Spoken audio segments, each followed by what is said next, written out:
सौनक सूत जी से सौनक जी ने 6 प्रश्न किए। पहला, महाराज प्राणी मात्र का कल्याण कैसे हो। दूसरा, शास्त्र बहुत हैं, शास्त्रों का सार क्या है। किम श्रेयः शास्त्र सारः का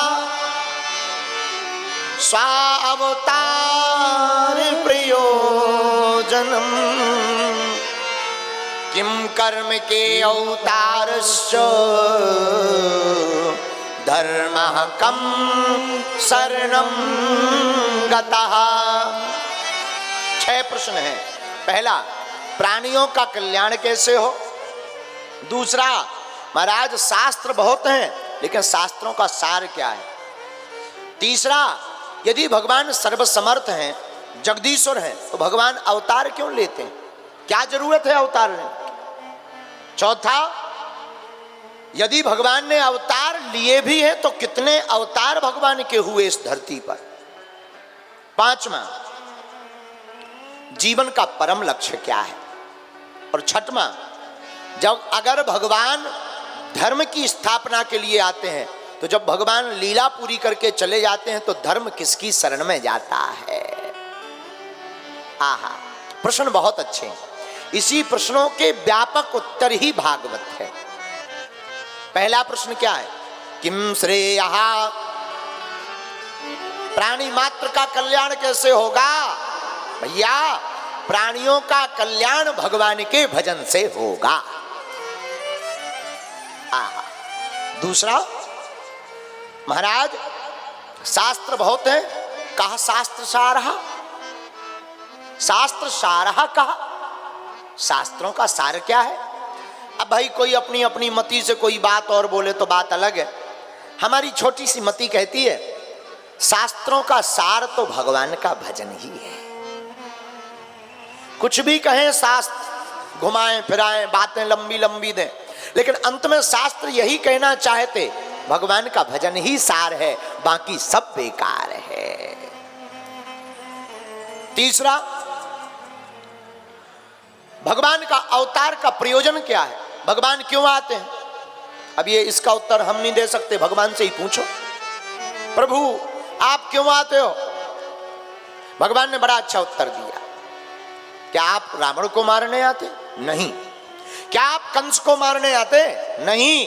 फिर आप धरती पर क्यों आते हो। भगवान बोले भैया, न हम रावण को मारने आते, न हम कंस को मारने आते, हम तो अपने भक्तों के दर्शन करने के लिए अवतार लेकर आते हैं। निराकार से साकार बनते हैं। भगवान निराकार, बिनु पद चले सुने बिनु काना, कर विधि कर्म करे विधि ना,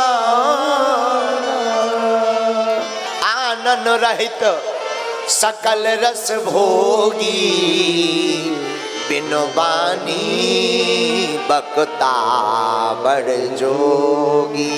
हम बिनु बानी बकता बड़ जो।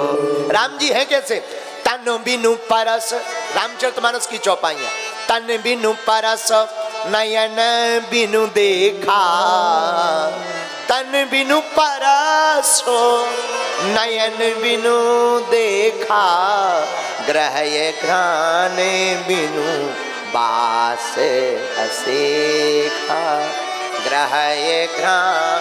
भगवान बिना तन के स्पर्श करते, बिना आंखों के देखते, हजार हाथ बाली। भगवान हजारों भुजाएं हैं जिनकी, तो भगवान का अवतार क्यों, निराकार ब्रह्म साकार बनकर आते क्यों हैं। आहा हा हा। भगवान रावण को मारने या कंस को मारने नहीं, इस धरती पर हमारे गोविंद तो भक्तों के दर्शन के लिए चले आते हैं, भक्तों के दर्शन करते भगवान। अच्छा महाराज, पर अगर आप भक्तों के दर्शन के लिए आते हैं तो आपके अवतार कितने हैं, 24।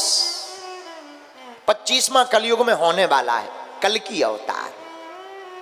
अच्छा महाराज, अगर आप धर्म की स्थापना के लिए अवतार लेते हैं तो आप जब लीला पूरी करके, राम या कृष्ण पूरी लीला करके भगवान गए हैं, तो पर धर्म किसकी शरण में जाता है? तो सुनो, ये उत्तर बहुत ही अनुकरणीय उत्तर है।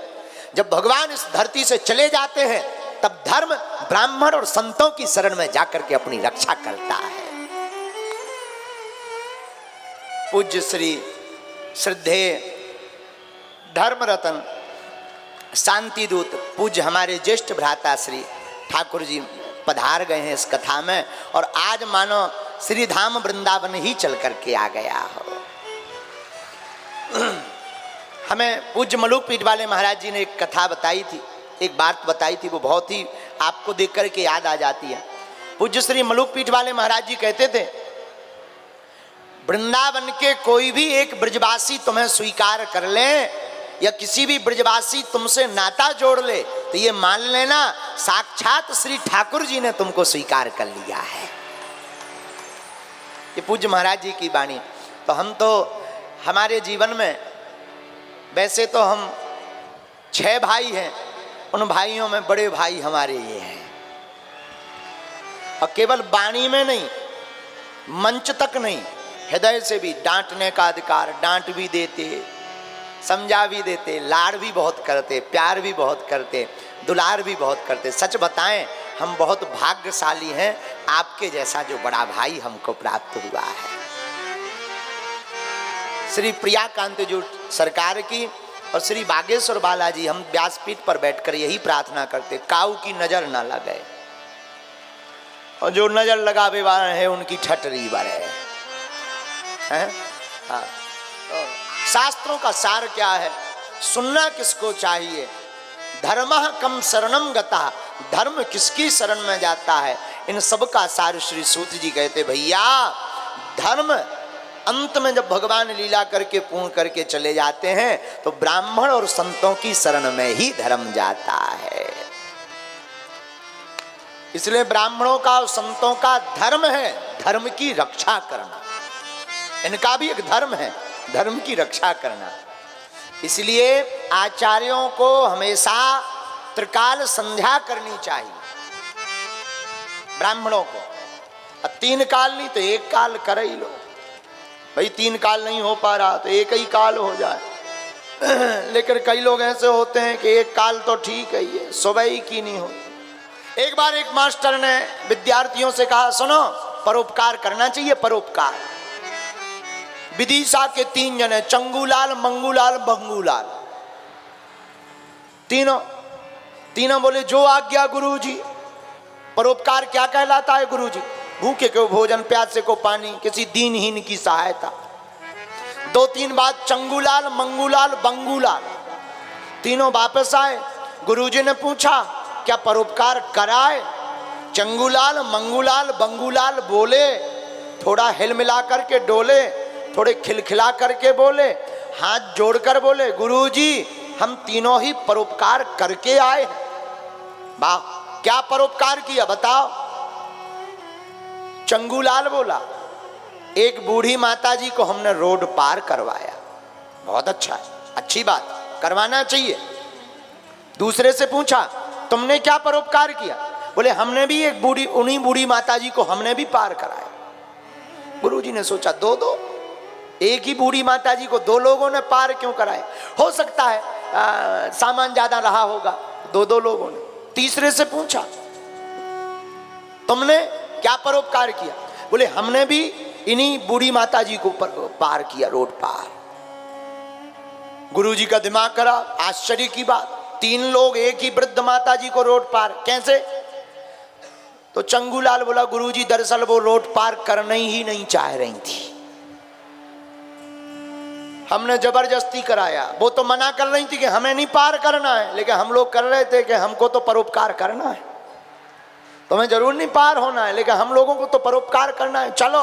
तो जब नहीं जा रही थी तो हमने हाथ पकड़े, तो वो फड़फड़ाने लगी, तो एक ने पांव पकड़े, और तीसरा बंगूलाल बोला वो गाली बक रही थी, तो बोले हमने टांग लिया, लेकिन रोड पार करा दिया। तो गुरुजी बोले ये भी कोई मूर्खता है? ऐसी भी कोई रोड पार, ये परोपकार थोड़ी है, मूर्खता है। वो गाली बक रही थी तो मैं शर्म नहीं आई, तो चंगूलाल मंगूलाल बोले गुरु जी आपने ही तो कहा था अच्छे कामों में अगर गाली भी खानी पड़े तो खा लेना। बताओ ऐसे भी परोपकारी है। बाद में पूछा कहाँ के हो, बोले विदिशा के। बोले तो ठीक ठीक, क्योंकि ऐसे लोग यहीं पाए जाते हैं और बाहर नहीं पाए जाते हैं, ये विदिशा में ही मिलते हैं। बोलो सीताराम।